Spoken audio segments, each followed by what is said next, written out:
Ben alors, mes petits loups, comment allez-vous? C'est Antoine qui vous parle et Antoine entouré de copains, comme toujours, de nombreux copains défilent ici chaque week-end, chaque semaine, chaque jour. Et ce soir, exceptionnellement, un petit nouveau, Benjamin Durand, qui tout simplement est invité pour une raison assez précise, pour nous parler de l'album Low de David Bowie, qui, je pense, reste peut-être un de tes albums préférés au monde, et je ne surjoue pas de l'affaire. C'est presque ce que tu m'as dit il y a 3 semaines quand je t'ai demandé si tu voulais éventuellement participer à un podcast avec moi. Bonsoir Benjamin. Bah, bonsoir Antoine, c'est très intimidant, mais peut-être que c'est vrai, effectivement. Non, mais ce qu'il faut que tu te dises, c'est que je suis quelqu'un comme les autres, même si, Ok, de par ma popularité, etc., on pourrait ouais. penser le contraire. Il n'y a pas de souci. Je vais essayer de faire une intro mytho comme dont j'ai l'habitude. Hein. Low, c'est pas l'album de Bowie que j'admire le plus. C'est pour ça que d'ailleurs tu vas nous aider un peu à y voir plus clair. Donc on sait que après Station to Station, dont nous avons déjà fait un podcast, il me semble, Bowie quitte les États-Unis pour s'installer à Berlin. Et puis là, il va côtoyer un peu les Iggy Pop, les Brian Eno, etc. Et dans cette ville qui est presque encore un Berlin d'après-guerre, hein, il va produire une trilogie un peu particulière, un peu chelou. Et Low, en fait, est un peu le premier, le premier jet de cette trilogie, Benjamin. Bah, Ah, ça oui. il faut que je rectifie un tout petit peu de trois trucs Ah bah, pas que tu deux, as dit. trois. Donc, avant tout, il y avait déjà dans Station to Station la chanson en plus, au-delà de l'album, une vraie volonté de revenir en Europe. The European train is coming, Exact. disait-il dans la chanson Station to Station. Donc, après Station to Station, il fait la tournée Isolar, Ah oui. Part one. qui se termine en Europe. Ce sera par le pavillon de Paris d'ailleurs. Bref. Voilà. Et donc, Bowie, qui avait vécu depuis 1974 aux États-Unis, décide de se réinstaller en Europe à partir du moment où, en plus, il faut jamais l'oublier, il a repris le contrôle total de ses affaires après les avoir laissées durant des années aux mains d'avocats, managers, un petit peu picassiette. Ouais, Véro, Et quoi. donc voilà, Bowie réussit enfin à reprendre un petit peu le contrôle de sa destinée artistique, mais c'est pas pour ça qu'il a envie de faire de l'argent. Il se retrouve donc en Europe après beaucoup d'années aux États-Unis où il a été assez malheureux et où il a touché le fond. C'était D'ailleurs, l'époque où il se nourrissait exclusivement de lait et de cocaïne, un peu, non? effectivement, enfin, en tout cas, c'est ce que lui a voulu distiller dans ses interviews à Ouais, enfin, l'époque, ça doit pas être, oui, forcément, tu dois pas te sentir super bien dans ta tête quand t'es. Enfin, bref. forcément.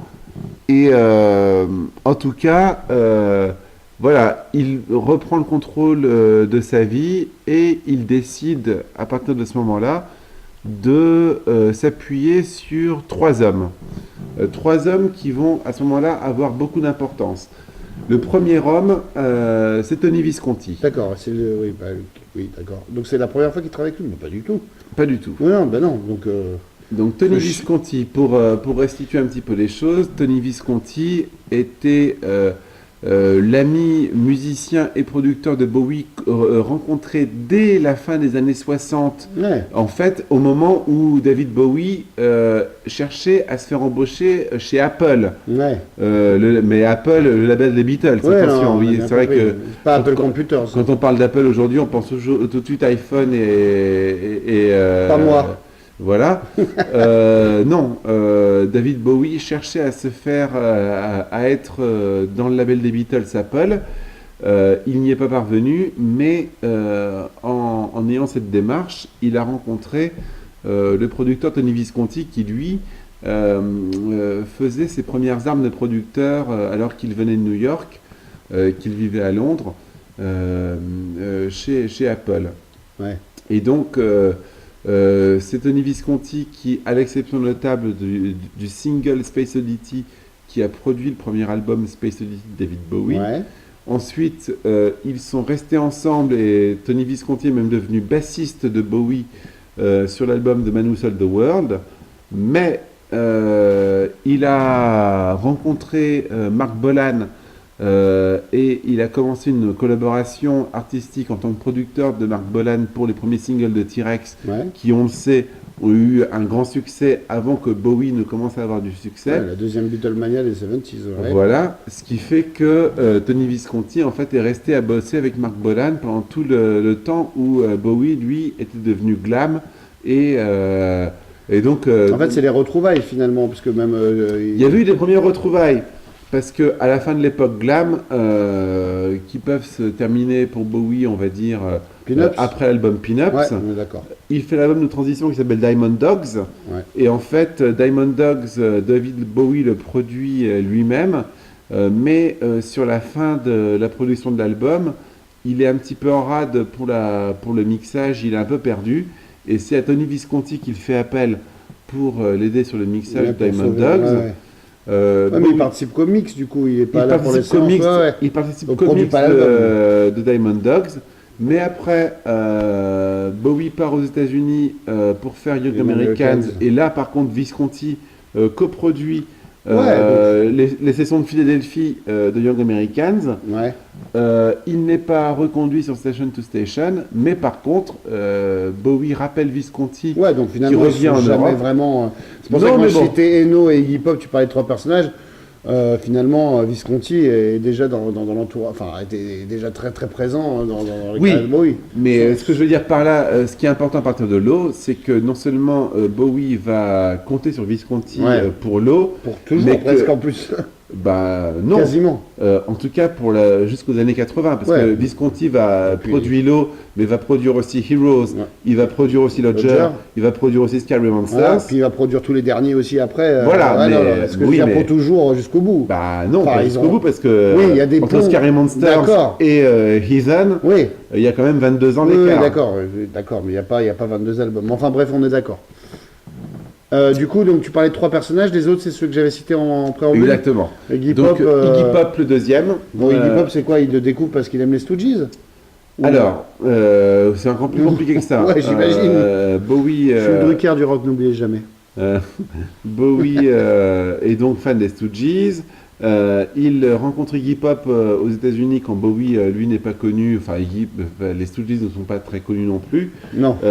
Mais Juste c'est en titre. tout cas Bowie qui ramène Iggy Pop et ce qui reste des Stooges à Londres pour enregistrer ce qui sera Raw Power. Ouais.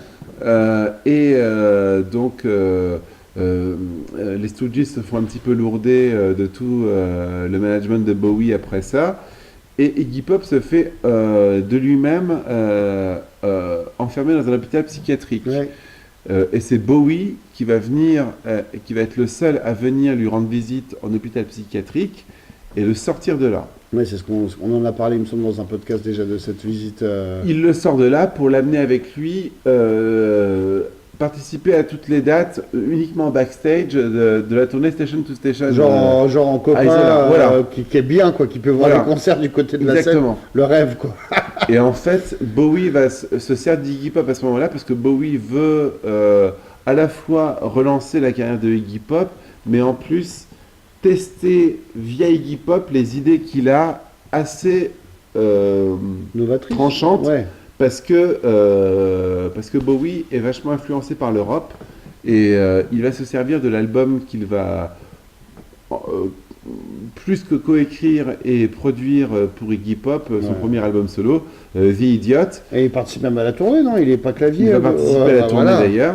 Ouais, donc ça devient son pote de ouf, quoi. C'est son pote de ouf. Mais The Idiot, il faut toujours le signaler, est enregistré avant l'eau, mais sortira dans le commerce après. Après, ouais. D'accord, Parce que c'est Bowie intéressant, ça. veut quand même garder Ouais, il perd pas le nord. aux yeux du monde l'espèce de Le primeur de la nouveauté. primeur de la nouveauté. Ouais, d'accord. Et alors, Brian Eno, alors, qu'est-ce qu'il vient faire là-dedans? Alors voilà, Brian Eno. Brian Eno qui était associé à Brent Ferry dans Roxy Music avant. Hein, c'est Voilà, ça? et Ok. ils se sont connus comme ça avec Bowie parce qu'il faut jamais oublier que Roxy Music faisait les premières parties des Spiders from Mars. Ah ben, je savais pas. Ben voilà. Donc ils se sont J'aurais connus. appris un truc en 50 podcasts. Non, je Voilà. dis que c'est une blague. Donc ils se sont connus comme ça. Et comme les gens le savent en général, Après le deuxième album de Roxy Music, Personne, c'est ça qui est Brian Ferry a viré Brian Eno de Roxy Music. Ouais. Et Brian Eno, direct, commence à travailler sur un album solo de Brick et de Brock, un premier chef-d'œuvre qui s'appelle Here Come the Warm Jet, et qui va vraiment... Tu nous mettras ça dans les playlists, hein, Bien sûr. que vous pouvez écouter en associant. et qui va vraiment impressionner beaucoup de monde, va suivre deux autres albums tout aussi déroutants et passionnants de Brian Eno. Et Eno va en plus... Oui, cherche tout le temps à écouter des nouveaux trucs c'est incroyable. Enfin, je le dis à chaque fois, donc je vais m'arrêter là, mais c'est incroyable cette soif de culture et de nouveauté et puis en plus, par rapport à d'autres groupes qui Ils se se contentent rejou- beaucoup de refaire la même chanson. Bref. Ils se rejoignent parce que Bowie s'intéresse beaucoup au rock allemand, à ce qu'on appelle le krautrock. Les Kraftwerk, tout Euh, Kraftwerk certes, mais aussi beaucoup Neue, ça. Ouais. groupe énorme, Très mal. et Cannes aussi. Oui. Et Brian Eno en fait vient juste de collaborer avec le groupe allemand Cluster. D'accord. Et en fait c'est ça qui fait que Bowie va, en plus des albums solo de Brian Eno, que Bowie va se dire que c'est la bonne personne à aller contacter. Et en fait, il donne en fait rendez-vous à tout le monde, alors non pas à Berlin, Ouais, mais en France, là, chez dans Julien le Val-de-Marne. Protomano, non, c'est pas dans le Val-de-Marne, à Hérouville. dans le Val d'Oise, pardon. Val d'Oise, pardon. tu vois, je corrige Val quand d'Oise, même quand pardon. vous dites des bêtises, mon Dans le cher. Val d'Oise, Ouais. au château d'Hérouville, donc à côté de Cergy. Ouais, Saint-Gratien, Cergy, tout ça. Voilà. Je sais pas exactement, mais en tout Et, cas, et donc, parce que Bowie avait déjà enregistré Pin-Ups là-bas, donc C'est c'est en vrai. fait pour ça qu'il retourne là-bas, qu'il puis, il avait aimé le cadre. ouais, le cadre, en fait, il y a eu un reportage qui a été fait il y a pas longtemps, justement, sur France 3 régional, où les gens aimaient ce studio parce qu'il y avait possibilité de loger tous les musiciens et qu'ils étaient vraiment là à dormir dans une chambre Oui. chacun, etc. Et qu'il y avait vraiment moyen de bosser un peu à la façon de. Ouah, je vais être un peu à la façon de passer des vacances tous ensemble et de prendre le temps Bien sûr. d'écrire en studio comme les Stones à Villefranche-sur-Mer. Ouais. En fait, si c'est l'occasion de faire un peu d'histoire là-dedans, c'est Michel Magne, le célèbre compositeur de musique de film, notamment le compositeur de la musique des Tontons Flingueurs, Ouais, qui a créé ce studio. d'accord. Ah bah, En c'est fait, pas dans de les- l'histoire, c'est de l'histoire du rock, ça. Dans les années 60, parce que... Parce que Hérouville, il y a tout le monde, on s'en dit, je pense qu'Elton John enregistre des albums là-bas, puis d'autres. Frankie Chateau. Anki Château, bah, bien sûr, ouais, super album en plus. Hein. Elton John qui sera vraiment, il faudrait qu'on en parle, et réhabiliter certains de ses albums. Pardon, du coup, donc Château d'Hérouville, et non pas donc la trilogie berlinoise, du coup, enregistrée dans le Val d'Oise. Voilà. Alors, ce qui est assez marrant, c'est que du coup, donc, comme tu disais, il choisit vraiment de faire un truc personnel et pas du tout répondre à des normes de maison de disques parce qu'il est libéré de ça. Mais du coup, en fait, quand il sort, ça marche pas tant que ça. Mais finalement, ça restera un album hyper mythique pour beaucoup de gens, puisque même 20 ans après, genre, je sais pas, il y a Nirvana, les Guns, etc., continueront à faire référence à cet album. Hein. Donc, alors qu'à l'époque, je crois qu'en France, ça a dû se vendre à 60 000, 70 000 exemplaires, quoi. Enfin, ce qui est assez peu. Mais Bien sûr. qu'est-ce qui fait que l'intérêt du disque vient d'ailleurs, parce que la musique, aux premières notes, on pourrait se dire, oh là là, qu'est-ce qu'il nous fait, quoi, Bowie. Alors, première chose, c'est qu'est-ce que... qui te plaît tant que ça, et pourquoi tu dis carrément que c'est ton album préféré de Bowie? Est-ce que je peux dire ça, c'est ton album préféré de Bowie, même si c'est con hein, comme débat. Ah bah, mon album préféré de Bowie, ça c'est clair, mais... Ah, ça c'est clair, tu vois, j'adore. Mais sans doute, mais peut-être sans doute, pour moi, Au l'album... monde oui. Ah ouais, d'accord. Bon, bah, Sincèrement. alors, on est dans un podcast important. Mais non, pas du tout. Non, avant tout, je pense qu'il y a plusieurs choses. Il y a bien sûr le fait de revenir d'une expérience traumatisante de sa vie aux États-Unis. Faut pas oublier que Bowie sort aussi du tournage de The Man Who Fell to Earth. Tout à fait. Mais c'est la pochette est... La pochette est tirée ouais, de là, c'est ça, hein. comme celle de Station to Station d'ailleurs. Ouais. Et, Et la vraie, la blanche, hein, oui. Parce que... Bon, bref. Les deux. Les deux. La vraie, la blanche. Ce qu'il ne faut pas oublier, c'est que Bowie voulait écrire la musique pour le film, et que ça lui a été refusé. Hmm. Et Subterraneans, qui est l'instrumental qui termine l'album Low, Aurait été. est en fait. Il bossait déjà avant qu'on lui refuse. Voilà, Ouais, c'est quelque chose que Bowie travaillait pour la BO de The Man Who- pour une BO qu'on lui a jamais Tour. permis de faire en fait. Voilà. Donc en fait, ce que Bowie fait, c'est qu'il il ramène à Hérouville sa section rythmique américaine, il y a Lomar et tout déjà ça, testée sur Young Americans et Station to Station. Ouais. Donc une fois de plus, Carlos Alomar à la guitare, Ah ouais. Dennis Davis à la batterie et George Murray à la La basse. basse, évidemment. Et Il était sur Station to Station d'ailleurs. oui, oui, Oui, ça prend et sur Young Americans. Murray, t'es sûr? Oui. Oui, oui. En tout cas, sur les sessions new-yorkaises. Ouais, peut-être, ouais, voilà ça. Et donc, il ramène toute cette bande-là à Hérouville. Et toute cette bande va en fait travailler sous l'espèce de direction artistique de Brian Eno avec Tony Visconti qui va être là pour maîtriser le son. Donc Ouais. c'est vraiment intéressant de se rendre compte de cette espèce de répartition des tâches parce que il y a Bowie qui a une vision. Ouais, qui a dans sa tête, il voit à peu près ce que, Voilà, ce que va. il sait ce qu'il veut et il sait ce qu'il ne veut pas. Ouais. Et donc, Il veut faire une espèce de musique minimaliste Voilà. quelque part, non?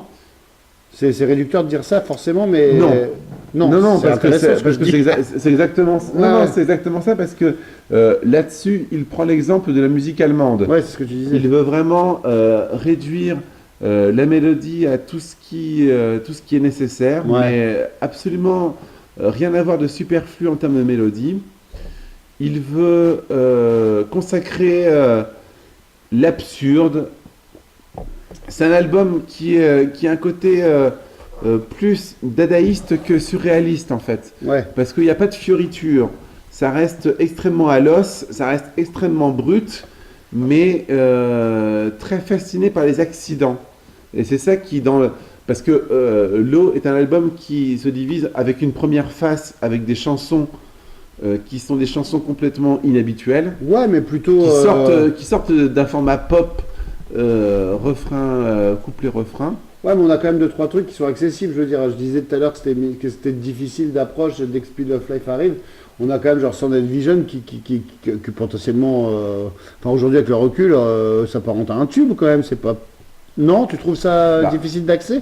J'ai Enfin, un- moi qui Je ai l'ai du juge mal tout le monde. avec la phase B, moi j'ai du mal avec la phase B, je vous l'avoue. Enfin, je sais Mhm. pas celle que j'écoute le plus souvent et j'aurais vraiment besoin de m'isoler au casque. C'est pas Voilà. un album. On parlait de phase B tout à l'heure, voilà ouais. une phase B qui est pour moi la phase B la meilleure du monde. Ouais, ouais. Moi, je parlais de celle de Let It Bleed, c'est un autre débat qu'on aura Bah, très voilà. bientôt. Mais Entre les deux, y a oui, pas non, mais ça photo. n'a rien à voir. On ne parle pas de la même musique, on ne parle pas des mêmes intentions, etc. Non, mais Son Vision, pour moi, c'est. Enfin, je veux dire, c'est dans la lignée presque des 45 tours qui sort avant, non? Enfin, non, tu trouves ça déjà un peu Alors. particulier? C'est dansant. J'ai juste envie de dire une chose, Bah, dis-le. on parle 45 tours, on parle single, on parle radio. Ouais. Sound Vision est un single qui sort. Bah, tu vois, je sais pas. la, c'est la voix arrive dans Sound Vision après 1 minute 30 pas... Non, mais instrumentale. bah oui.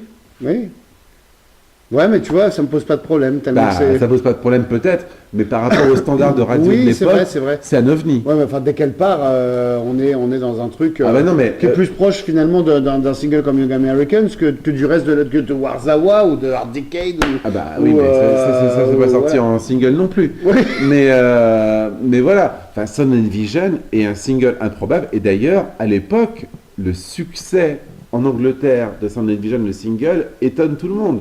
Bah, pas moi. Et c'est un vrai succès à Contrairement à l'époque, l'album, non. qui est repris, etc.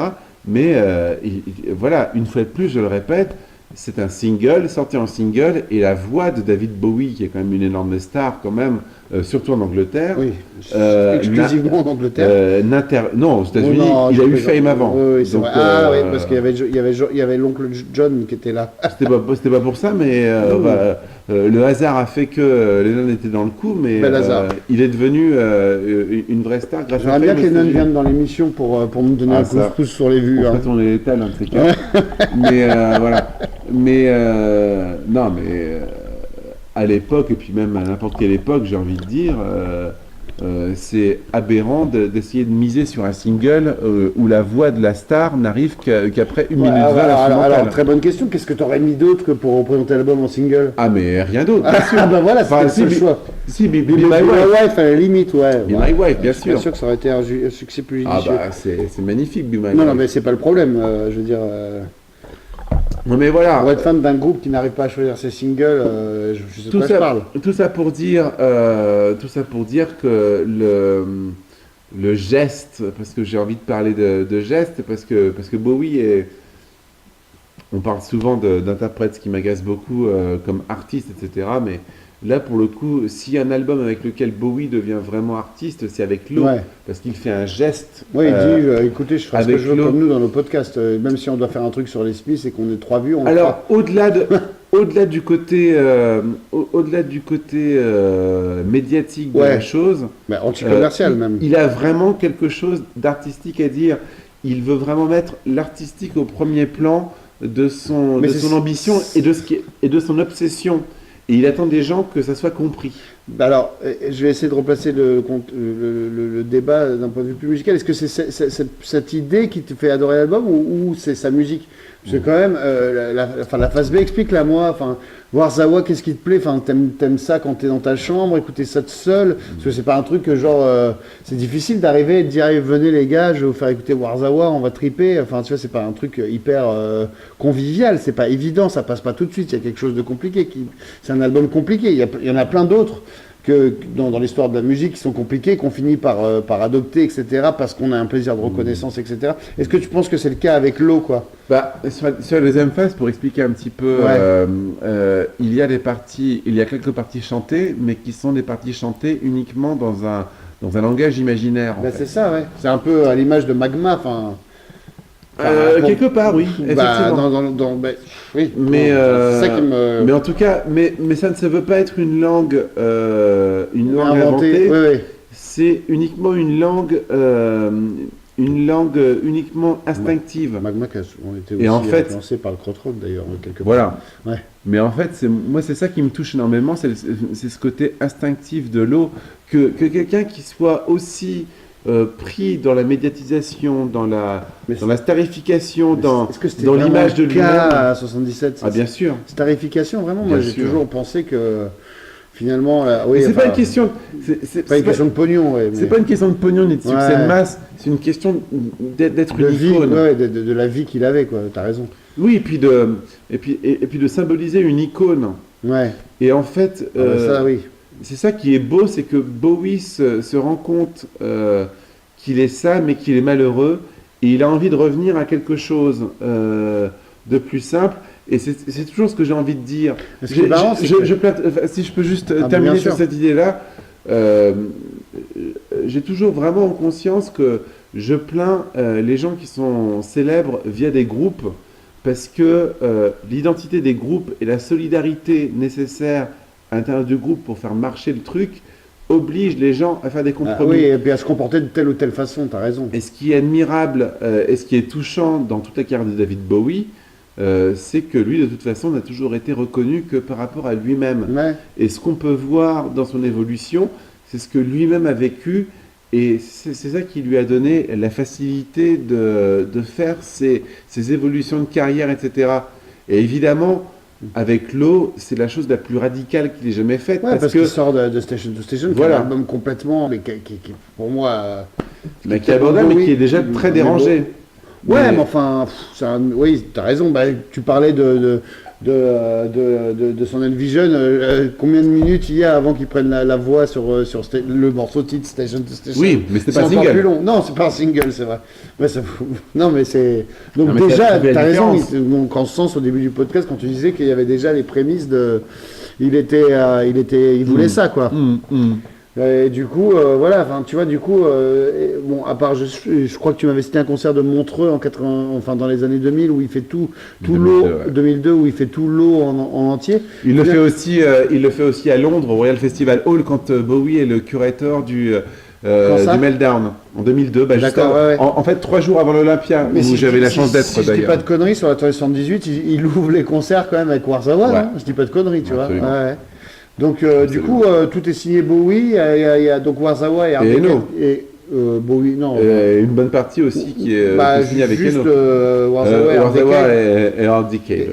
Ouais, bon, Breaking Glass c'est un peu à part, c'est un court truc, mais Ah oui, mais sinon- enfin, qui oui, sera oui. quand même repris Moi, je dis que c'est un court truc, je réduis pas ça à Ah, un mais truc. qui sera en plus repris dans beaucoup de tournées. Bah oui, bien sûr. Juste Mais que- finalement, même Always Crashing in the Same Car, je pense que ça a été joué sur scène les dernières années. Ah bah. Be My Wife, même d'ailleurs, oui, bah, ne, au ne Zénith. parle, ne parle Oui. pas de... Bah non, à Bercy, Le soir. deuxième Bercy. Le oui. dernier, Celui où j'étais pas. le dernier concert de David Bowie à Bercy, à Paris, il joue Always Crashing in the Same Car Ouais, c'est en ça. revenant sur scène au rappel. Ah ouais, d'accord. Ouais, La guitare en bandoulière, Ah, ça, très en colère après ces musiciens qui avaient Ouais, fait tu- des erreurs.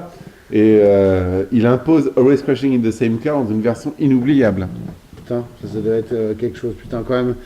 Je tiens quand même à souligner le fait que j'ai jamais publié ce podcast que j'ai fait seul sur la fois où j'ai vu. Oui, je le ferai peut-être un jour pour le 100e ou pour le 50e, je sais pas. Mais en tout cas, ouais, on a la chance qu'on a eu quand même de vivre dans le même monde que Bowie, ce qui sera pas le cas de nos enfants, mais puis des enfants futurs. Mais est-ce que tu en as encore sous le coude là pour convaincre les gens d'aller écouter Bowie et peut-être faire un peu un effort comme on fait quand on dit aux enfants, allez, tu pourrais lire un bouquin plutôt que de voir un film, même s'il y a un effort un peu plus intellectuel à faire sur 15 minutes, une fois que tu l'as fait, tu prendras 10 fois plus ton pied finalement qu'à regarder un film. Je sais pas si tu vois ce que j'essaie de dire, mais Je sais parce pas. que je pense qu'il faut quand même un effort de concentration forcément plus... il faut un petit effort pour découvrir. C'est pas l'album le plus naturellement abordable de Bowie. Je pense, moi. Je suis pas en train de le dénigrer et de dire que c'est pas bien. Je dis que c'est un album compliqué. De par la démarche, de par l'influence krautrock. Non, tu trouves que Bah, écoute, c'est quand même beaucoup plus difficile que Ziggy Stardust, quoi. Que l'album. C'est difficile. Toi, t'as aimé ça tout de suite? Oui.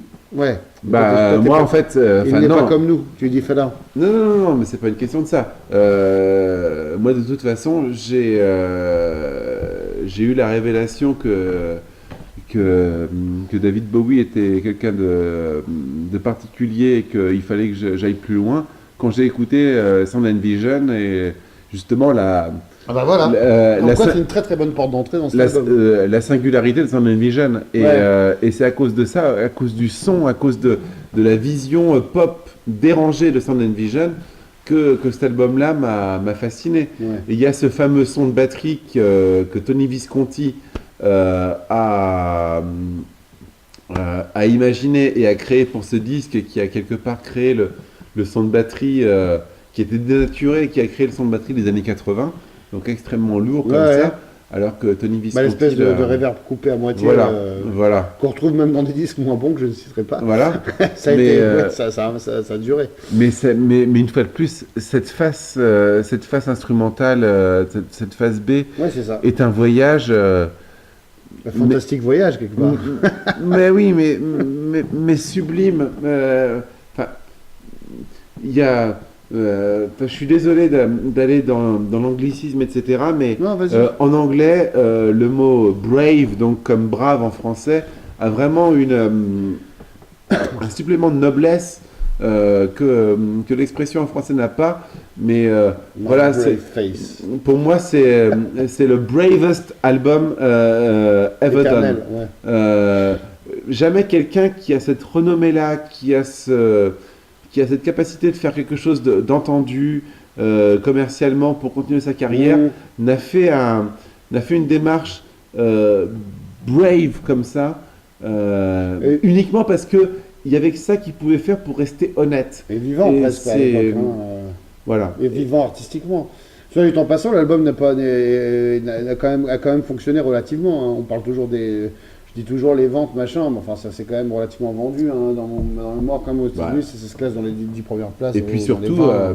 il faut pas oublier la descendance que ce disque a eu là, parce que ce disque sort en 77 en pleine époque punk. Ouais, en plein Love You Live surtout, ouais. Et l'album a complètement traumatiser toute une génération de gens qui vont faire ensuite du post-punk. Et même du hard rock ou du grunge, hein, comme j'ai déjà dit. Hein. Enfin, De toute ça continue, je pense, de. Enfin, Mais, je veux dire, peut-être c'est plus tard qu'on s'est rendu compte. l'exemple le plus évident là-dedans, quand on prend notamment le morceau dont tu as déjà parlé, War Zawa, c'est le fait que les membres de Joy Division, pour leur première incarnation, avant de s'appeler Joy Division, s'appelaient Warsaw, et c'était un hommage direct à la chanson War Zawa. Et Low sera évidemment une chanson culte pour Ian Curtis. Il ne faut pas oublier non plus que... Ça lui a porté chance, on va dire. Et il ne faut pas oublier non plus que Robert Smith, quand il effectue le virage de Cure, de la pop-punk du premier album, Ouais. à l'aspect Cold Wave qui arrive à Malheureusement. 17 Seconds, il dit toujours qu'avec 17 Seconds, il voulait faire un album qui soit un mix entre Nick Drake et Low de Bowie. Ouais, le mec qui avait découvert l'eau 5 ans après, quoi. Voilà, Bah écoute, j'étais... 3 ans, Oui, pardon. 80. Quand je dis 5, il faut compter 2 de moins, c'est comme les centimètres.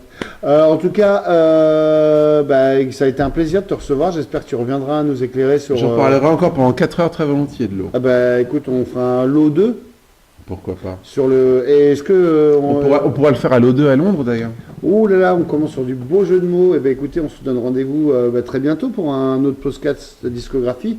Je vais sur mes notes préciser les 4 voilà qui me rassurent. Et je vous embrasse. Et je vous invite à aller écouter la playlist. Hein. Tu vas nous mettre plein de trucs de krautrock et Oui. tout. On va aller se régaler. Et surtout, n'oubliez pas de nous mettre un petit mot, soit pour nous dire d'aller nous faire foutre et qu'on dit de la merde, soit pour nous dire que c'est cool et que vous passez un moment agréable. Nous, c'est le cas en toutes circonstances, malgré les albums moyens parfois que nous traitons. Et je ne sais pas quoi dire de plus après ce petit geste déplacé de mon ami Durand. Allez, je vous embrasse, bonne soirée, ciao. Allez, on l'écoute tous, c'est rien que pour te faire payer le cancer.